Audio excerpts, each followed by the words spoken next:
Good evening. Thank you for joining us this evening, February 9th, 2026 at 4 p.m. for a City Council work session. I'll now call the meeting to order. Would you please do a roll call, please? Councillor Thompson? Councillor Van Drimmelen? Here. Councillor McLeod? Present. Councillor Smith? Here. Councillor McGee? I think she's in the waiting room. Councillor Newton? Mayor Johnson? Here. Are we going to admit the other counselors? I'm here. Okay, thank you. So next on your agenda item is public comment. Public comment is a time for Albany residents to speak and for councilors to listen. The council won't discuss topics or make decisions during public comment, but will take comments and requests under advisement. Speakers are limited to 3 minutes and must follow the council's rules and observe the same standards of decorum. If you're unable to do so, they'll be asked to step down and take a seat in the audience for the remainder of the meeting. When you get to the microphone, please give your name and state whether or not you live in the city of Albany. No, nothing, okay, thank you. Next, we'll get right to it. Item 3, department strategy discussions, presentations, executive leadership team, pages 1 through 14 in your packet.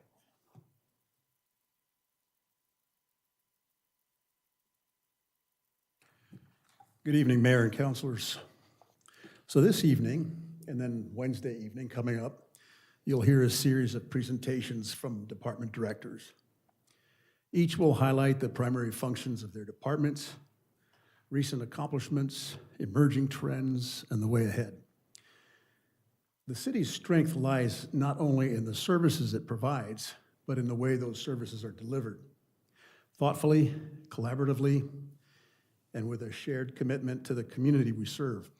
This series of presentations brings together department directors from across the city government to highlight the work being done in direct support of the city's strategic plan and to demonstrate how that work is achieved through coordinated cross-departmental efforts. Each department plays a distinct and vital role in advancing Albany's strategic priorities, yet no department, as you know, operates in isolation. The challenges and opportunities facing our city, whether related to public safety, infrastructure, housing, sustainability, economic development, or community well-being, require integrated solutions that draw on the expertise, resources, and perspectives of multiple departments working together toward common goals. So these presentations are part of an effort to provide more regular updates on execution of the council's strategic plan. And they're designed to provide insight into how the strategic plan guides daily operations, long-term initiatives, and decision-making across city government. Additionally, they provide context as the city works on its next strategic plan by sharing trends, challenges, and opportunities that may impact the successful execution of the vision and goals for the next several years. In so doing, my hope is that the presentations will improve public trust and increase transparency by providing that context. Department directors will share examples of programs, projects, and partnerships that illustrate not only what their departments do, but how collaboration across departmental lines enhances effectiveness, efficiency, and outcomes for Albany's residents. Through this shared lens, the series underscores a fundamental principle of city governance. Residents experience city services as a whole, not as separate departments. Whether maintaining streets, ensuring public safety, supporting neighborhoods, or delivering essential services, city departments coordinate their efforts to provide seamless, responsible, and equitable service to the community. Together, these presentations tell a collective story of alignment, accountability, and teamwork. They provide an opportunity to see how department plans and activities contribute to the strategic plan's goals, how we measure progress, and how we're adapting to changing community needs. They reflect the city's commitment to working as one organization in service of its residents and to advancing a strategic vision that strengthens the community today while preparing it for the future. I appreciate the director's efforts in preparing these reports, Kayla's efforts to coordinate the process, and I look forward to the conversations that will follow. The first of which will be the council strategic plan conversation on February 23rd. So before I turn this over to Matthew Rutgers, our Community Development Director, for the first presentation, let me note that counselors were sent a link this morning to the brand new annual report for 2025, and we encourage you to share that report. You should also find a hard copy at your seat there on the dais. So let me introduce Matthew Rutgers.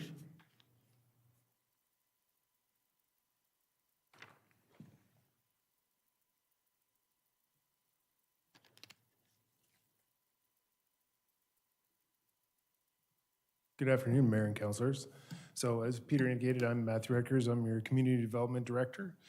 And I'll dive right in. If you guys have questions as I'm going through, feel free to interrupt and ask me. I'm here to answer any questions that you might have. So community development, our department's mission is to provide solution-oriented thinking, partnerships, and robust engagement to promote and facilitate the growth, development, and empowerment of the city and its diverse neighborhoods. So we operate with 18.8 FTE, or full-time employees. Our biannual budgets, or adopted biannual budgets, are shown there on the sheet. Planning at 4.6, economic development 9.34, and building division at 7.11.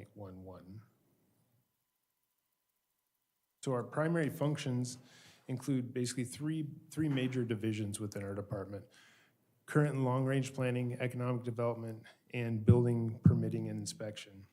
So the current and long-range planning division is that its primary functions are development review, which include the next two bullet points down, which are floodplain management and historic preservation. As we do review of development applications, we are looking at if it's in a historic district or within floodplain.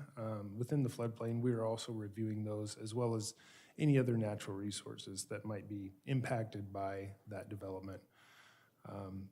This division also works with the Community Development Block Grant, or CDBG, that's managed through our a lot of acronyms. Our Community Development Commission, or CDC, is the one that awards and distributes those grant monies. This division is also responsible for updates to the development code and comp plan to address needs and comply with new laws. The other piece that you'll see as a general theme across all divisions is code compliance. So when we have compliance issues, whether they're not in compliance with the development code, building codes, they all kind of share in that, except for economic development. Speaking of economic development, so economic development division's primary functions are business retention and expansion. That's of existing businesses. Business recruitment, that's recruiting new businesses into Albany, which includes job creation for both of those, and really focuses on the relationships and partnerships of businesses within the city, as well as some of our other partners, such as the ADA and AVA. It's really focused on economic growth and has multiple programs, manages multiple programs and incentives. Our building permitting and inspection group, or division, does all the building permit review for structures within the city. And I always try to remind people, and it's a quick note, is the building codes that the city operates under are, and I say under very purposely, they're the state of Oregon's building codes. The city does not have its own building codes. So we operate a delegation of the state. They delegate the regulation of the state's building codes to us. So this division, or this work group, is utilizing those state building codes when we do our reviews. They're also looking at it during those reviews, are also looking at compliance with ADA, or Americans with Disability Acts. And then obviously you also see that code compliance theme again. We do run into that frequently when people are constructing building or doing building without the appropriate permits. We usually go through code compliance cases on those. And then also emergency response, which we don't run into a lot, but a good example was several years ago, a vehicle struck a structure down off of 36th. And when things like that happen, the fire department will usually call our building official, who will come out and do an evaluation of that structure just to determine if it's safe or not. And that's usually not a fun time. So our organizational structure is made up of a director, that's myself, and then an analyst and an assistant that report directly to the director. And then we have a comprehensive planning manager, a planning supervisor, building official, and an economic development manager with their associated staff. That comprises the 18.8 FTE. So our accomplishments. This first section is really focused in on the Housing Implementation Plan, or HIP as we refer to it. The HIP came about, just a quick history lesson. Several years ago, we initiated what was called the Housing Affordability Task Force. And that task force was comprised of members of the community, other stakeholders, counselors, at least one counselor, and the mayor. And it was really focused on how do we remove barriers to affordable housing, and not just subsidized housing, but all housing. How do we make housing more affordable in Albany? So that HIP developed a number of strategies that ultimately was adopted by the council. And this year, we saw significant steps forward in implementing of those strategies from the HIP.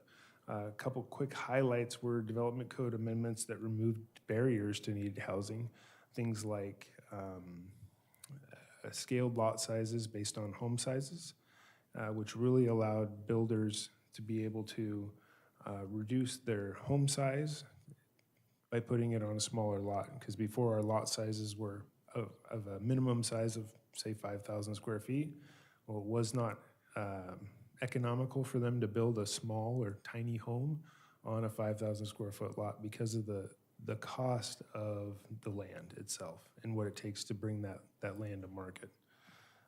We saw SDC, or system development charge deferrals, for residential, which allowed the payment of SDCs to be delayed or deferred until the time of occupancy, which could be several months.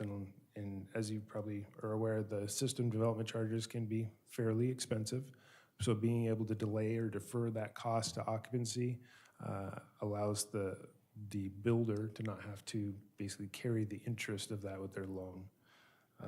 We had a surplus property policy that the council adopted, as well as a CET, or construction excise tax, that was adopted and went effective on January 1.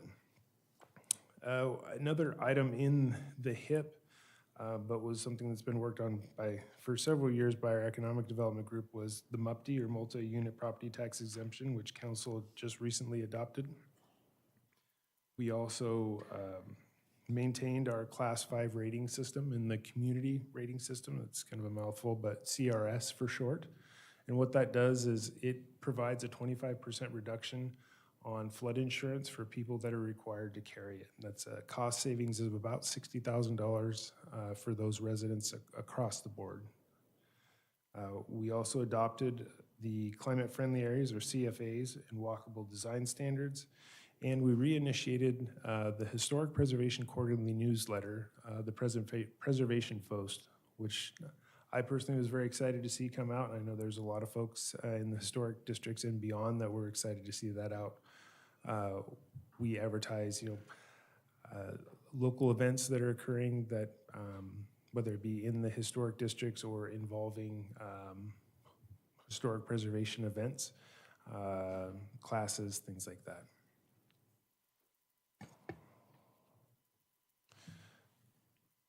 So kind of wrapping up on accomplishments, council had adopted a citywide economic development strategy. We also saw the industrial traded sector recruitments of Velascore and Lacamas. And I wanted to pause just for a second on those recruitments, specifically Lacamas. Understanding, if you're familiar with where Lacamas is located, it's in the old W.R. Grace site.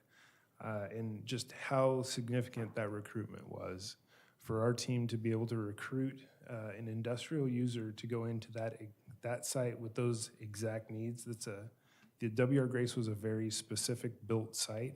So to find an end user that's exactly what they were looking for, it's kind of like finding a needle in a stack of other needles. So it's pretty impressive. Really applaud our team for that recruitment. We saw the wrapping up of the Albany Waterfront Plaza Street, as well as implementation of our short-term rental tax program. There's also the adoption of the financial and project plan for CARA, or Central Albany Revitalization Area, for it to sunset in 2027. Moving on to trends. The first trend, and it's kind of a continued trend, I talked about this one last year, we talk about it quite often here at council, is continued unfunded mandates surrounding housing and land use. As we enter into the legislative session right now, there's multiple bills that we're tracking that the state is looking at additional mandates that would be passed down to jurisdictions. So that it continues on. On the more positive side, I talked about the HIP, or the Housing Implementation Plan, and this is something that I'm very proud of. Those strategies from those plans, sometimes it takes years for you to see the results of strategies like this, and I'm really happy to report that one of the things that the primary goal was to create more housing that was affordable, and we were actually starting to see some of that already taking place. There's a subdivision out off of Lochner Road where they're actually building multiple models that are under $350,000.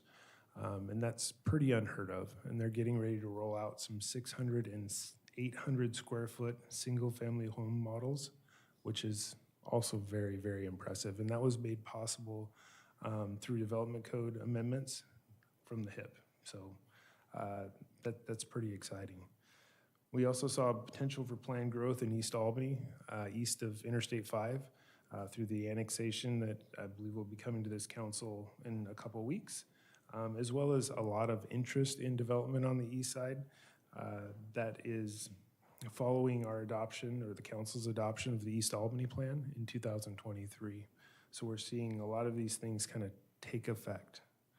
And then also a trend is the state of Oregon's new focus on economic development through the Prosperity Roadmap. I'm still kind of researching, and we're finding out what all that's going to entail. I think it's specifically trying to address the general idea that Oregon was business unfriendly, but they're really trying to focus in on rectifying that where they can, and economic growth. So looking ahead, challenges for our department, the continued unfunded state and federal mandates, those will continue to be a challenge as we move forward. Employee turnover and succession planning is always challenging for staff as you see institutional knowledge leave with that employee. And then also, as this council wrestles with quite often, is that balancing of needing to planning for growth and growth itself. There's some push and pull there, understand that. With that comes opportunities, new employees or new experiences. We're always looking for new and creative engagement with our community experts and the industry. We've got a new strategic plan and corresponding updates to the comprehensive plan based on that strategic plan that will get updated and adopted. And then obviously, as I've touched on multiple times, the new HIP strategies that are in place, just seeing those continue to take effect is pretty exciting, and it creates a lot of opportunities. Also, there's 2 new city grant programs coming out, one through CARA, and then one just a general city grant program. And then an upcoming planning fee analysis. I'll pause just for a second on this one, because just to explain what it is. So generally our planning fees are extremely low compared to most jurisdictions. So what that means is our planning fees, or the work that our planning staff does, is highly subsidized by the general fund. So we're going to be looking at an analysis that really focuses in on true cost recovery for those, and those those updated fees will be brought to council for evaluation. I can tell you that generally, there'll be some application types that you'll want to have some subsidy from the general fund. That's pretty standard. A lot of ours are significantly undervalued currently, so we're looking to address that. With that, that is the end of my presentation. I'm happy to answer any questions that you might have. Counselor Smith? Will we be talking at any time in the future about a business registration program? I know business registration has come up, has been brought up by council a couple times. Staff are always willing to bring that forward if that's something that this council would like us to explore. It's been picked up and kind of then put on pause a few different times. But if that's something that this council desires, we're more than willing to dive back in. Counselors? I like the idea of the business registration. I brought it when I first got on council. I think it's a safety tool also because chemicals are in these buildings where these firemen and police officers are going into. Having material safety data sheets like the military has, it will give our department and our public safety apparatus the ability to know, at least know what's possibly in that room so they can approach the threat or approach the fire differently with more options. So I think it's a good tool. I know we've had some changes at local Chamber of Commerce, and I'm looking forward to hopefully get that set up. Great, and on that note, for business registration, I know that practically speaking, especially during COVID, one of the challenges that we had was a bunch of money that we needed to be able to, we wanted to be able to get out into the community, but without a business registration, we didn't. I mean, obviously we can go door to door. That's pretty challenging to do.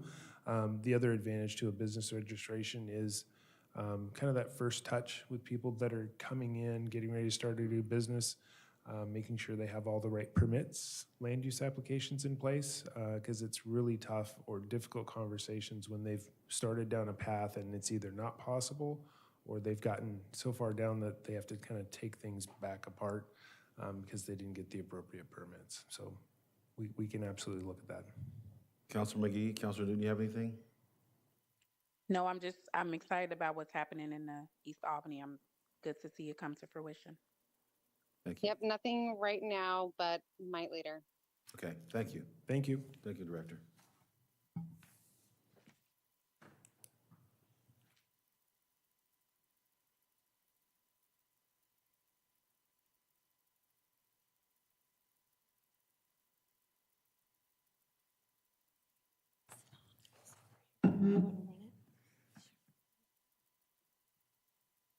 Good evening, Mayor and Council. I'm Kristen Preston, the Public Works Operations Director. Manager, sorry, I just promoted myself. And good evening, Mayor and Councilor. I'm Stacy Belcastro. I'm the City Engineer with the Public Works Director. Kristen and I are currently acting as interim Public Works Directors while we wait for our Public Works Director vacancy to be filled, which is going to be happening soon. Yeah, very exciting. Do you want to advance it? Great. So you can see here the Public Works mission statement, working together to plan, build, and maintain essential utility services and infrastructure for the Albany community. And we developed this mission statement a few years ago in support of the city's mission, vision, and values. And today we'll be highlighting how Public Works services and accomplishments align with the citywide strategic plan and mission. So the Public Works Department is the city's largest department in terms of both personnel and budget. We have 142 full-time staff working to provide the essential services, including delivering clean drinking water, making sure our streets and sidewalks are safe, and then also collecting and treating wastewater and water. Public Works budget of $255 million is also the largest in the city, and it supports our ability to keep the city's infrastructure functioning. We are one of the only departments that does not receive property tax revenue. I wanted to highlight that. Instead, our budget comes primarily for water, wastewater, and stormwater. We have enterprise funds. And then the transportation services are funded from multiple sources, including state and federal gas tax. And then we also get in lieu of franchise fees from water, sewer, and stormwater. So the primary functions of Public Works can be broken up into these three main functional areas. The first one is the operation and maintenance of our existing services and infrastructure, and that's further broken down by utility. So our drinking water utility has treatment, distribution, and our canal system. The stormwater utility has treatment and conveyance. Our wastewater utility, collection and treatment, as well as our environmental services group. And then our transportation utility includes street maintenance, the municipal airport, and the transit service. And then we have our automation, GIS, asset management, and our technical services work groups that support all the utilities. Overlaying all that utility work, a key primary function is ensuring regulatory compliance. So each of our water utilities has specific permit requirements and regulations that tie to the Clean Water Act, the Safe Drinking Water Act, and other federal, state laws and regulations. These require ongoing monitoring, compliance, and reporting to Department of Environmental Quality, the Oregon Health Authority, and other agencies. And our transportation services have regulatory oversight by the Oregon and Federal Department of Transportation, as well as extensive requirements and oversight by the Federal Transit Administration, the Federal Aviation Administration for the airport. I know, it is a lot. The third core function involves infrastructure replacement, repair, and expansion. And under this core function, the department focuses on the replacement, repair, and expansion of the infrastructure to ensure continued reliable service. Public Works staff also conducts development review in coordination with our community development department, who you just heard from. For this, we ensure that public improvements align with the development code and also meet engineering standards and specifications and all federal and state regulations. So here you have our organizational chart. And the way we are currently set up is we have 4 managers that report directly to the Public Works Director. I'm going to go ahead and talk about engineering services. The engineering service groups includes 21 full-time employee. These are the staff that work on long-range infrastructure planning. This includes our water master plan that was recently adopted, I think it was 2025. And then we are getting ready to start working on our wastewater master plan and then also our update to our transportation system plan. This work group also includes the engineers and engineering technicians that design and provide inspection services for our infrastructure improvements. And then engineering also provides customer service. So people will come to our counter. It can be a developer or a citizen. They may be interested in a property. They want to know if the property has water or sewer service. If not, they want to know what the cost would be to provide service to that property. And then we have operations, which is the largest group in Public Works, which is the group I oversee. We have the most people, and we maintain and operate the city infrastructure. And our groups are organized by utility that you can see below there, and functional areas. Between engineering and operations, we do a lot of work in Public Works, and we manage large and small construction projects and have ongoing maintenance projects, so there's a lot to keep track of. So we have the administrative support and contracting support staff, as well as financial services internal to Public Works. 2 things to note on our org chart this year: utility billing that was in the financial services group was moved to the finance department, And GIS was in the IT department and is now in the Public Works Asset Management Group.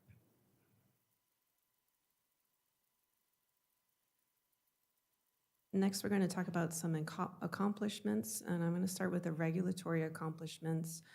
This year, or the last few years actually, our wastewater team has been working with DEQ on the development of a new discharge permit at the wastewater plant. This is our first new permit in 25 years. So there's a lot of changes, tighter requirements, and we anticipate a final permit in the next couple of months. Similarly, we have a newer stormwater it's called an MS4 permit. We received this a few years ago, and it's a general permit, excuse me, that applies to Albany and other similarly sized communities like Corvallis and Springfield. And DEQ is revising that permit currently, which we anticipate will result in more work for staff and more stringent requirements in the future.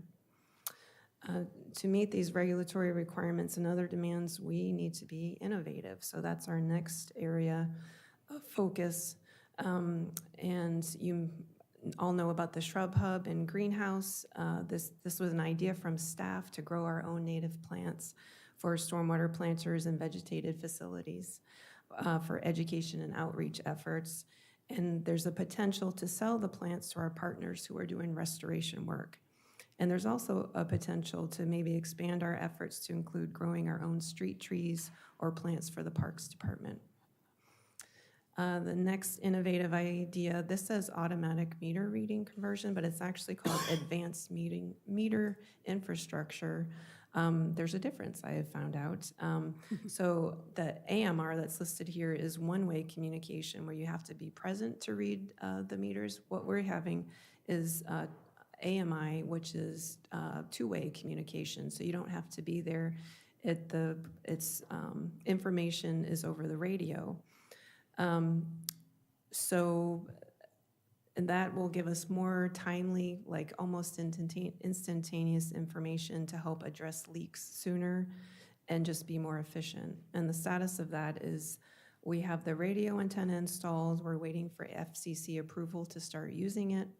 Meanwhile, our water distribution crew is changing out about 30 to 50 meters per day. So they're really making some movement on that. And then the last area is energy management. We continue to work with the Energy Trust of Oregon, especially at our water and wastewater plants, where we have large pumps and equipment that use a lot of energy. Let's see. So a recent example of that was we replaced some blowers at the treatment plant that cost nearly $500,000, but will cost the city only about $50,000 after the Energy Trust incentive. And I just learned about another project last week at our Vine water plant. One of our high service pumps that needs to be replaced will cost about $55,000, and we're going to get half about for the incentive. So these are really important for keeping our utility rates down. All right, so I am going to continue discussing our accomplishment. The ones shown on this side all have to do with money. So like other departments, we are trying to use innovation, identify grants, identify efficiencies in order to make a dollar go further so that there's less impact on the funding that we have in our department, and that equates to less impact on ratepayers as well. So the first project shown on this slide is we received a $1.64 million local bridge program grant from the Oregon Department of Transportation. This is to complete pre-design work on the 3rd Avenue Bridge located over Calapooya Street. This bridge has the lowest deficiency rating in Albany, so we were very thrilled when we were awarded this grant. And it sets the city up, once the pre-design is completed, that we will be better situated to provide or apply for future grant funding once the pre-design is completed. I wanted to talk about Cox Creek. The third phase of the Cox Creek project was just completed this past fall. But the project was actually identified as a high priority project back in 2015. It's needed to prevent sanitary sewer overflows and then also to increase the pipe size so that development can happen east of Interstate 5. The existing pipe was constructed in the 1950s and it was failing and also undersized in places. When the project was first identified in the master plan, we were not sure how we were going to be able to fund the improvements. The cost estimate was over $20 million. Staff was able to, work with our finance department and refinance existing debt. This resulted in annual savings. And then we were also able to identify both state and federal grants totaling $3.25 million. And then council approved using ARPA funding, the American Rescue Act funds, towards the project. And I'm happy to say that the fourth and final phase is expected to start in 2027. And we did not think that that would be possible when we were first discussing this project over 10 years ago. Public Works was awarded 2 community path grants of $420,000. This is to complete pre-design for a community, a multi-use path across the Lion Street Bridge, and then also pre-design for safety improvements at the Queen Avenue and Geary Street intersection. Similar to the local bridge program, by completing the preliminary engineering phase, these projects will be ready to receive grant funding for construction in the next cycle. We also used ARPA funding to construct backup generators at the Albany-Millersburg water treatment plant, strengthening the city's resilience and emergency preparedness for supplying drinking water. And then finally, staff has been discussing street condition and funding with council over the past 2 years to try to identify additional street funding and creative solutions. We aren't there yet, but we are hopeful. I mean, I feel like we've made more movement than we have in the past 20 plus years since I've been working at the city. And we're hoping that we can continue these discussions with council and the momentum will be there to finally come up with some creative solutions to help address this problem. To highlight a few trends, we continue to see high costs for materials and services. And I mentioned the regulatory burden, the requirements being more complex and therefore more expensive. So the new permits represent a higher workload for our staff. As a result, we continue to work to be more efficient and look for innovative and creative solutions, as well as alternative funding sources such as grants and energy incentives. And probably a theme you might hear from the other departments, we continue to experience heavy workload and have a retiring workforce. All right, looking ahead, I'm going to cover the challenges. As mentioned previously, it is going to be challenging to comply with the new permit conditions. They're essential to protect public health, the environment, and maintain the city's legal standing. However, meeting the obligations and requirements that are required in these permits does come at a significant cost, both in staff time and financial resources. Each new permit, rule change, or emerging contaminants such as PFAS require planning, technical expertise, and often will result in multi-year projects with substantial expenses. These efforts are critical, but they do place ongoing pressure on our workforce and on our budget. The other challenge is ongoing lawsuits. The department is involved in lawsuits as both a plaintiff and defendant. We are vulnerable to lawsuits if citizens feel we are not complying with laws, particularly the Clean Water Act, and we also are notified routinely of tort claims over injuries and property damage that are alleged to be our fault. These cases require significant time and resources. I mentioned transportation funding. It is one of the largest issues the department faces. We know that the condition of Albany's streets and sidewalks are a top-of-mind concern for citizens. We take care of over 190 miles of paved roads. The limited funding available to do this has been focused on keeping the busiest streets in good condition, but that leaves virtually no funds for our neighborhood streets. Likewise, we also have limited funding available for operation and improvements to our transit systems and our municipal airport. You probably are going to be, again, this will be a common theme in other department presentations, but we also are experiencing staff burnout and turnover. Recruiting and retaining technically skilled staff is difficult.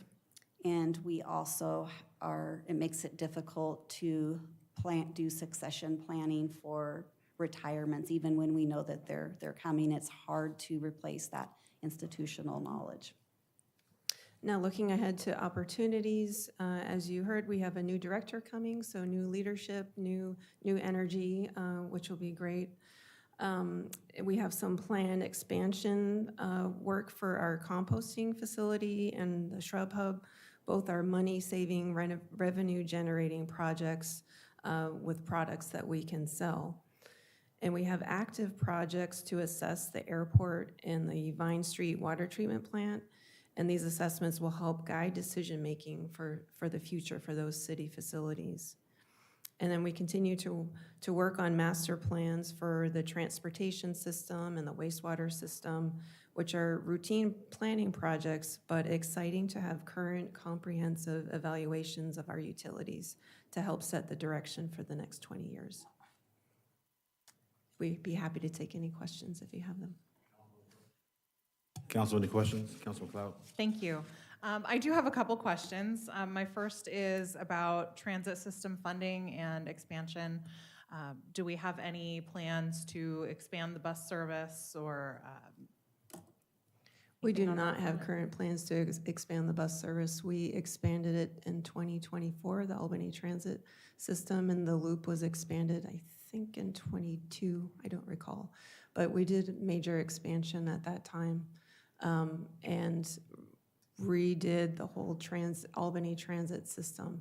And we're now implementing that, and the funding is mostly through federal and state grant funding, which is not keeping pace with expenses. So, when was the route through North Albany?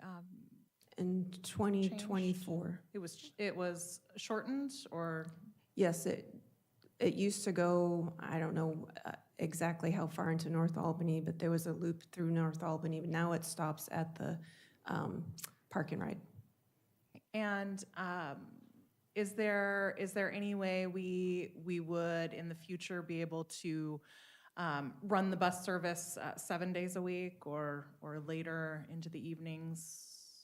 More service is more buses and more drivers and more money. So if we can find more funding.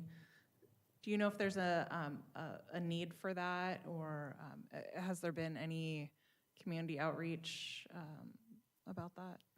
About expanded service in the evening? Not recently. There hasn't been community outreach on that. I'm curious to learn if there's a need for that service. When they did the service expansion, I wasn't involved in that work, but it was done through the AMPO, the local. Right. Okay. And there was extensive outreach, and there was a report. So I believe that they did sort of that research in that study. We could revisit that. Okay, great. Thank you. Also, can you, For those listening at home, can you tell us again how much of our property taxes pay for local streets, and how are local streets funded? The street fund receives 0 property tax dollars. So no property taxes go towards local street funding. Correct. And how do we pay for local streets? How do we do that? We receive state and federal gas tax funds, and first we cover our operations, and then what's left over we use to construct our capital improvements. The federal gas taxes we get through the MPO, and so we don't get them every year. On average, we get approximately $3.1 million annually to construct capital improvements to our roads. And it seems like a lot of money, but it doesn't go very far. We have 190 roads that we are currently maintaining, and I don't know how many miles are in poor condition, but it's quite a bit. So you said that state and federal gas taxes are the majority of our local street funding. Is that correct? Correct. What are some other things we can do to fund local streets? So we also do, the street fund receives water, sewer, and stormwater in lieu of franchise fees. And so those go towards operations and capital improvements. And we've been having the discussion, like with council for 2 years. There are other options to fund streets, but it's going to take some work talking to council and the community. Okay, so it sounds like service fees and gas taxes are the majority of ways of how we can repair our local streets. Is that? It's what Albany has available right now, yes. Great. Thank you for that information. That's all I have. Thank you. Counselor McGee, Counselor Newton, you have anything? I have a question. This is Counselor McGee. What are we doing to kind of combat the staff burnout and turnover? I'm a little concerned about that. That seems to be an ongoing thing that we've heard before. You know, yeah, we do try to plan for succession planning and just be as supportive to staff as we can be. Yeah, it's a tough one. And I think it's something the city's working on in general. I know HR, they'll probably talk about this. They've been doing some focused training with supervisors to help get our supervisors trained up. And I think it's that sort of, and focusing on training and is kind of a morale booster for our staff. So I think, you know, not just our department, but citywide, we've been kind of focused on that sort of thing, is focusing on what we can with the people that we have. Thank you. Mr. Mayor, may I also add that as Kristen was right, we're looking at it from a citywide perspective, and you will hear from HR about it. But in addition to what she had talked about, there is attempts all the time to look at workload and how to better, more efficiently distribute that workload. I would point out too that staff burnout / turnover, some of the turnover is due to the simple graying of the workforce as people reach retirement age. And we see a lot of that in the near future. So there's a lot of attempts on a lot of different fronts to address that issue. And you'll hear more from HR. And not to steal from HR's thunder, you know, they are working on a work-back policy for retirees, which has been very helpful. We already have somebody doing that, and it eases the transition for someone leaving, and also training people who are here who want to apply for that job. And I'm hoping that, and that's good to hear, and I'm hoping that when we're posting positions that they're competitive Yes. and attractive to people. Yes, and I've been doing a lot of recruitments lately, and we've had better luck recently and had some really good qualified applicants. And I think HR working on the compensation and just comparables with other agencies has really helped.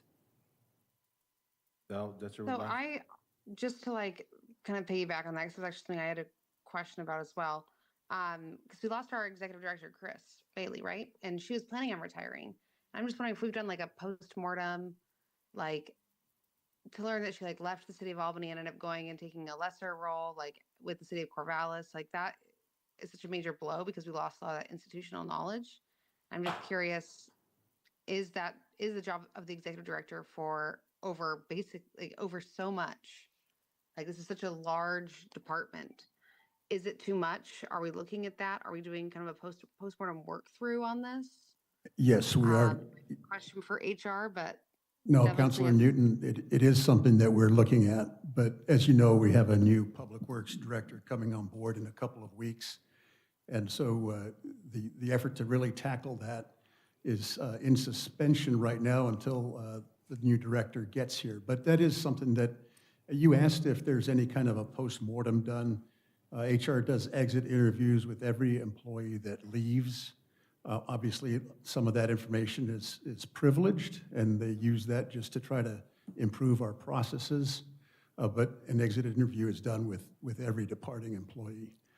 But again, we're looking at any possible restructuring within Public Works to try to ease that burden. It is the largest department in the city, and it is a challenge under the best of circumstances. So we are monitoring it, and we'll take whatever steps we need to take. Thank you. Thank you. So, Counselor Smith, do you have anything? Yeah. Three things, two little things to start with. How do we know when our water meters are being changed? What should we look for? Will there be a... You will look for a knock at the door. So they are doing everything they possibly can to get ready to change out the meter, so your water's only off for a couple of minutes. And so right as that happens, they'll knock at the door and let you know. Okay. Number two, I'm always encouraged when I hear about the projects that we do with the Energy Yeah. Trust. That's such a great organization, and those grants just seem to pop up at just the right time for when you least expect it, I guess. Yeah, and we have a really good relationship with them, and so I think there's a good trust between us and them, and, you know, we have good project management, and so I think we have somebody assigned to us who helps us with projects, so it's a really good arrangement. That's great. Number three is on a different tack. There is a bill before the legislature in this short session, House Bill 4008, which deals with establishing a short-term task force to review transit funding, public transit funding.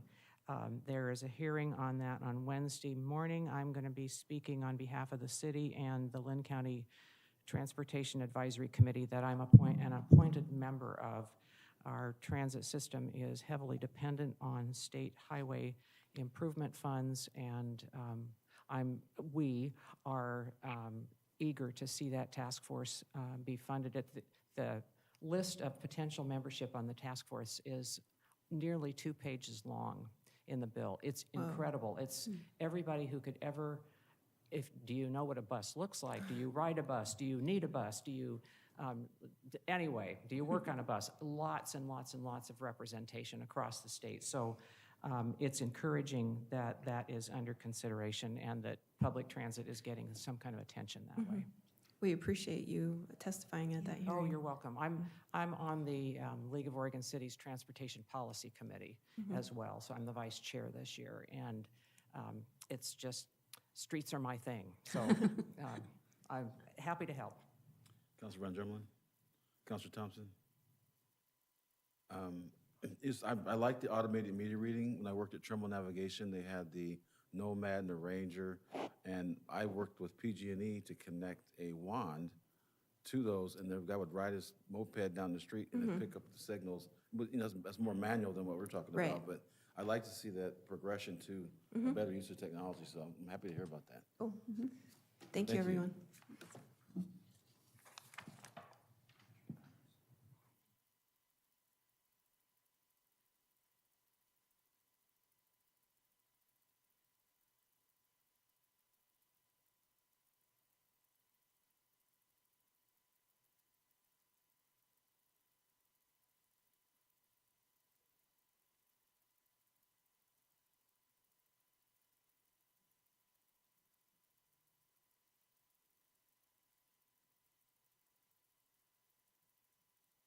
Good evening.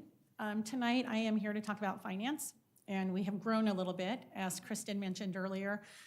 In October, we have utility billing as part of our department. So right now, it says that we have 25.6 FTEs. Last week, we lost an employee, and we are not planning to fill that position because we have some plans for an IVR going live, we're hoping this month. So, but I IVR? can, interactive voice response.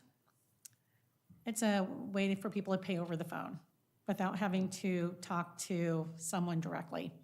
We'll talk about that a little bit later too in this presentation. So for financial services, which is what we also call finance, we do a lot of tracking. We're responsible for payments that go out the door. We do payroll, we do vendor payments, debt service. We work with departments on their procurements and making sure that they're doing those legally, that they're doing them the right way, and and ethically, that we're above reproach in all of our procurements. We're also responsible for tracking money that comes in the door.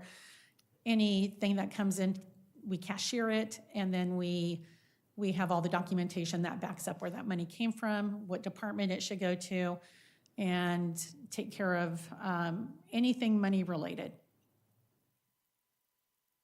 In this last year, we were able to hire a budget manager, and I'm really excited about that because we're able to focus more on long-term forecasting and do some strategic planning for the city as a whole, and it really is an opportunity for us to take a deep dive into what it's going to look like 5 years out, 6 years out, 10 years out, potentially. And she also is really good at helping departments understand their budgets. For municipal court, their main purpose is customer service. When people come to court, it's probably not their best day. They don't necessarily want to be there, but I have to say that our staff is fantastic in dealing with everyone who comes to that window or comes into the courtroom. Judge Meyer, as she talked about in her presentation, really listens to everybody who comes in. And we are able to be very fair. We're able to, we have payment plans in place. We have different options for people who aren't able to pay in cash right there. Counselor Smith, you had asked about this, I think, earlier this week, and we talked about some of the options we have available. So I'm not sure everybody knows this, but we are one of the courts that we have payment plans that we offer, minimum of $35 a month. There's no interest charged on that. We also have a work crew or community service option for people who just are, maybe that $35 is a little too much of their budget. And then we also have the diversion program that we recently expanded. As Judge Meyer also talked about, the mental health court has been a very good program for us, and it really has enabled us to help people get connection with resources that they need.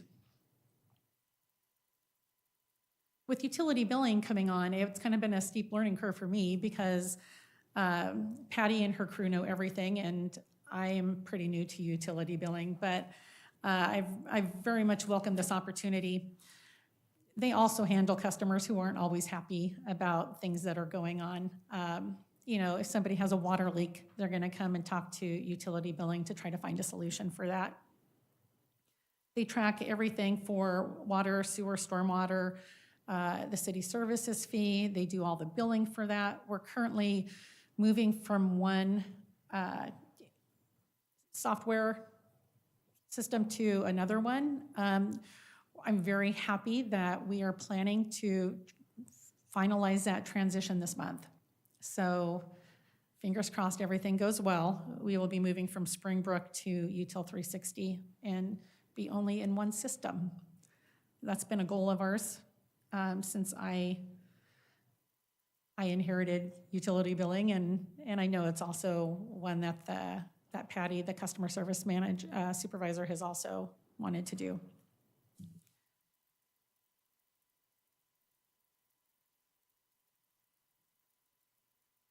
So accomplishments. So this year, we've done several things that have been goals for us. We've transitioned to a digital budget book.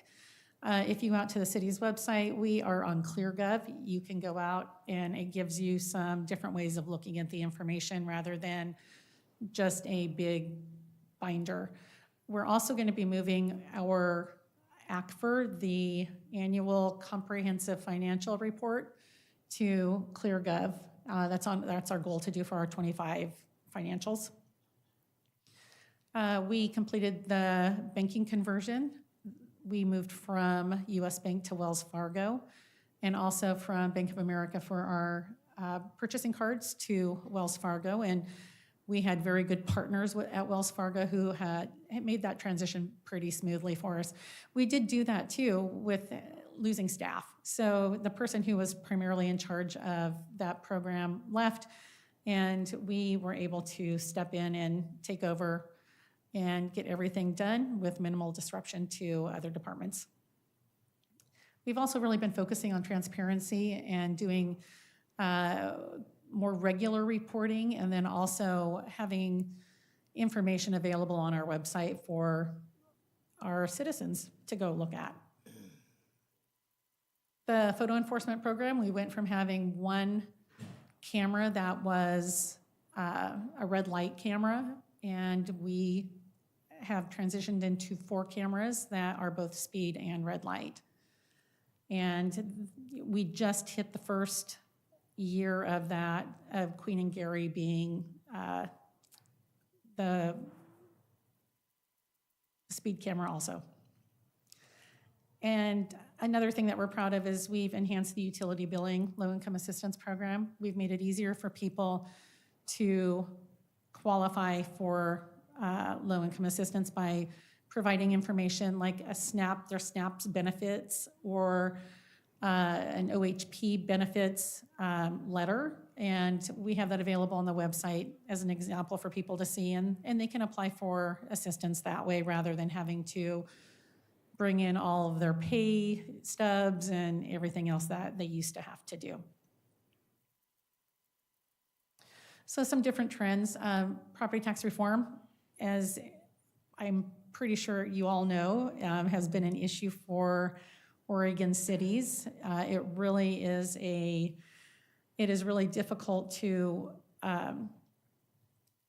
get enough revenues to cover expenditures when we're capped at 3% of assessed value each year. We're also really trying to make more of an effort for data-driven decision making, doing that long-term forecasting, looking at other information that we can get in order to make decisions, not just for the next 2 years, but also into the future. Some of these are going to take longer term decision making. We are still trying to implement as much technology as is reasonably possible for us that will make our lives easier. One of the things that we're going to be looking at is an e-procurement system, and we're just in the very early stages of that. But we're hoping that that will help us not have to hire additional FTE. And the shortage of municipal auditors is still an ongoing issue, not just for us, but across the country. There just aren't a lot, and it takes longer to get your audits through. I had an email from our auditor last week, and she had talked about how they had a staffing issues where they had somebody who was out for 6 weeks. And so that's why they were a little slow in getting some things back to us. And of course, increasing pension costs. I think everybody has heard about the issues with PERS and increases that we're going to be seeing in the next biennium. So looking ahead, some of the challenges that we face is I have a long-term employee who is very, very knowledgeable. And when she leaves, I think we'll be okay, but we're just going to lose that depth of knowledge that she has. Revenues not keeping up with expenditures, it's an ongoing issue. And a lot of that's due to the structural revenue constraints that we have. Other than creating new ones, new fees, or one of the things that we're wanting to look at, I think that Matthew talked about, was improving cost recovery. Are we really charging what we need to be charging in order to do the jobs that we need to do. The implementation of the IVR system, I'm really excited about. That's going to be an opportunity for people to make a phone call and pay their water bill, and they won't have to come in. It helps us with control issues, and I'm PCI compliance, which I totally forgot what the definition of that is, but basically, we don't put ourselves at risk with losing people's personal information or credit card numbers. And this way, we don't see the cards. They are doing the entry and making their payments. One of the other things that I think is a great opportunity that we've been talking about in court is a community court. It would be really similar to how the mental health court works, but it's going to be for people who maybe don't have the mental health issues, but they do have other issues that maybe they need some resources for. For example, if let's say you have somebody who stole formula, shoplifted because they don't have money to feed their child or something like that, we would do the same type of thing where we could put them into communication with the different resources that are available for them. And it would end up being a diversion program where if they met all of the qualifications and did everything they needed to do, that we could dismiss those charges for them. So I know September and Jaleesa are currently researching this, and I'm really hoping it's something that we can look at implementing in this next year. And that's everything I have. I am open to any questions. Councilors? Councilor Thompson? Councilor McLeod? Oh, Councilor McLeod? Councilor Van Dremlin? Councilor Smith? How does the IVR system work? If I want to call and pay my bill over the phone, am I talking to a person? You are not talking to a person. Can I talk to a person if I want to talk to a person? You can still talk to a person. So That we were just handles talking about the implementation of how that's going to work. And so it's going to be the same number that you would call to talk to somebody, but it would be one of the options for you to choose bill pay. You can still talk to a person if you have a question about your bill or something like that, or you need a little additional information. Once you have talked to that person and you're ready to pay your bill, we will transfer you back over to the line where you would make that payment. So if it's just a straightforward, I want to pay my bill, it's just a boom, boom, boom, and it's done. Yes. But if you have a question about the bill, or you want to yell at someone because it's too high or something, you have that option. You certainly still have that option. Thank you. Yeah. Councilor Not yelling. Councilor McGee? I'm really excited about the community court. It's very something to look forward to and hear more about. Councilor Newton? No, nothing right now. Well, is this an AI thing that we're just talking about, or something else? I'm sorry? Is this AI, this new portal thing? No? Well, it's not really AI. So what happens is you would call the number and it would ask you for your account number, and you would type in your account number or say your account number, whatever it is. And then it's going to ask you, it's going to tell you, this is how much your current bill is. And then you can choose to pay all of it. You can choose to pay a portion of it. You can pay more.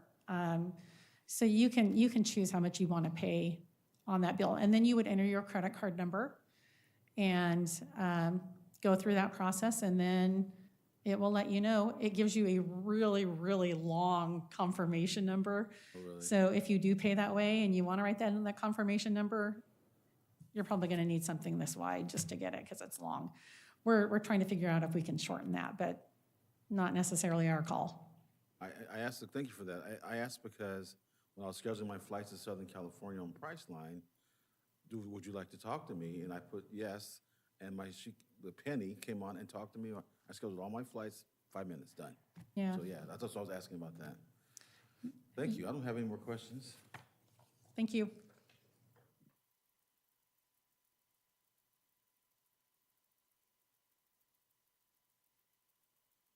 Oh, yeah, probably. We're gonna take a 5-minute break or 10-minute break, a bio break, because it's been an hour. Reconvene at 15. Oh, excuse me, 19. That's all right.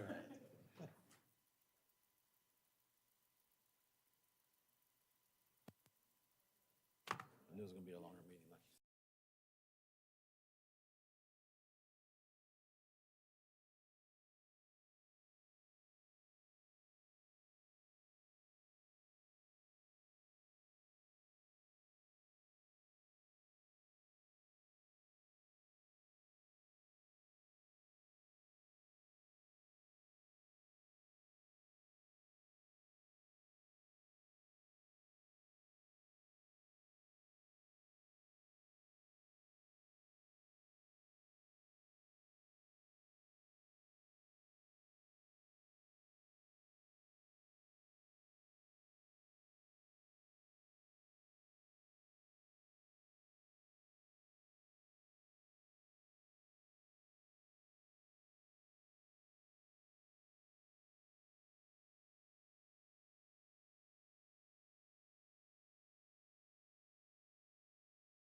Director, you ready?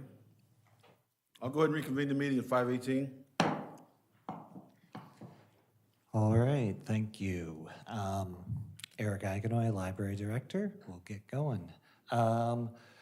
So first slide, the Albany Public Library is an essential resource promoting community, lifelong learning, and quality services in a safe, welcoming space. As we go through this presentation, I'll kind of highlight those.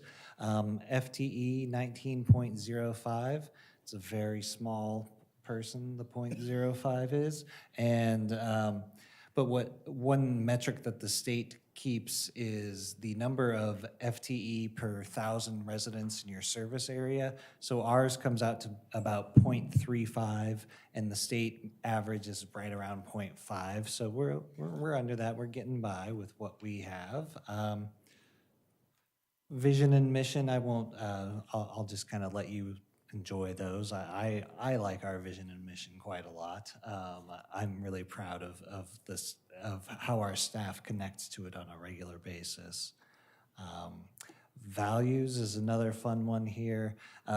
We always, when we do our interviews with our values, for new hires, we show them this list, and then we ask them which one of the values best or they feel most strongly about in their interview, and it's a lot of fun. We've only had one person say fun as their value. They did pretty good, but I think I'd really like to see somebody go full bore on taking fun as their main value. So, all right, primary functions. Access, community, and lifelong learning.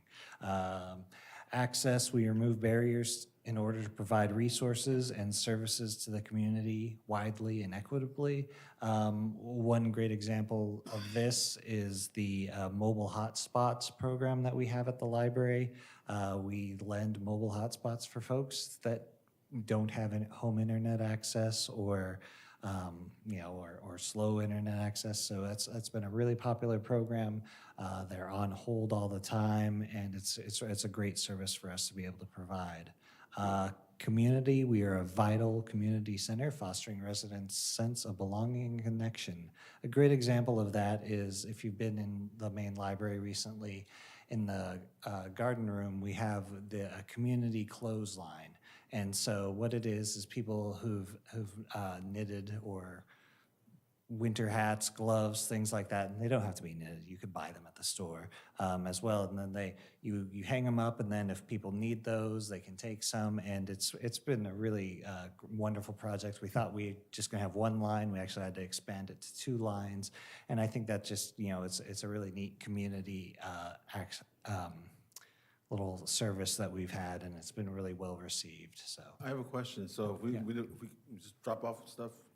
yeah. I'm not sure how much longer we're going to keep it up, but it's been going for about a month now. So yeah. So the winter months, basically.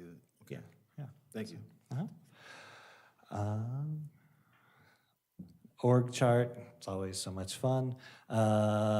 You've got, this roughly breaks down into, we've kind of got our 2 supervising libraries that are roughly adult services and youth services, more or less. One thing that I always highlight here that's not shown is with our volunteers, we have about 3,000, last year, we had 3,770 volunteer hours. So that's the equivalent of 1.5 FTE roughly. So that's a tremendous amount of work that we're able to get from volunteers. And they do everything from shelving books to covering books to they work in the Friends of the Library bookstore, things like that. So without those volunteers, we would be in a world of hurt. Accomplishments. These accomplishments are going to be kind of similar to the previous ones from last year, but I have a couple new takes on them.